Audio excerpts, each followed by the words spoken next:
ભારતીય ટીમની વિજય પરેડ બાદ મરીન ડ્રાઈવ પર ગંદકીના ગંજ 11,000 કિલો કચરાનો ઢગલો। T20 વર્લ્ડ કપની ચેમ્પિયન ભારતીય ક્રિકેટ ટીમની ગુરુવારે મોડી સાંજે યોજાયેલી વિજય પરેડ દરમિયાન ઉમટી પડેલા 3 લાખથી વધુ ક્રિકેટ પ્રેમીઓમાંથી કેટલાય લોકોના બૂટ, ચંપલ, પાણીની બોટલો, નાસ્તાના પેકેટ્સના રેપર્સ, પર્સ, રૂમાલ સહિત 11,000 કિલોથી વધુ કચરો મરીન ડ્રાઈવ પર જમા થયો હતો। બીજા દિવસે સવારે મોર્નિંગ વોક પર નીકળેલા નાગરિકો આ કચરાના થર જોઈ હેબતાઈ ગયા હતા। જો કે મહાપાલિકાની ટીમે સફાઈ અભિયાન હાથ ધરી આ કચરો સાફ કર્યો હતો। આ માટે 7 વાહનોની જરૂર પડી હતી।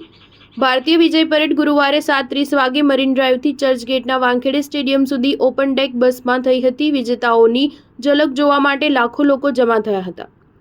ત્યારે આ 15થી 20 મિનિટના રસ્તાને પાર કરવામાં ભારતીય ટીમને 1.5 કલાકનો સમય લાગ્યો હતો। સમારોહ પૂર્ણ થયા પછી જ્યારે ભીડ ઓસરી ત્યારે ગંદકી અને કચરાના ઢગ ચોમેર ખડકાયેલા જોવા મળ્યા હતા। મોટી સંખ્યામાં જૂતા, ચપ્પલ, કપડાના ટુકડા, ચિપ્સના રેપર્સ, પાણીની અને ઠંડા પાણીની બોટલો, થેલીઓ, કપ, ટોપી તથા બેનર્સ સર્વત્ર પડેલા જોવા મળ્યા હતા।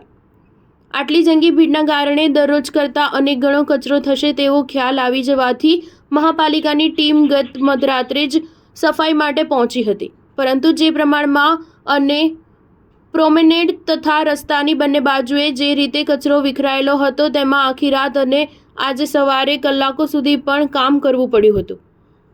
તેમાં પણ અવારનવાર વરસાદી ઝાપટાને લીધે કેટલોય કચરો પલટી જતા કામગીરી વધારે મુશ્કેલ બની હતી। સ્ટાર ન્યૂઝ 7 હંમેશા સચ્ચાઈની સાથે।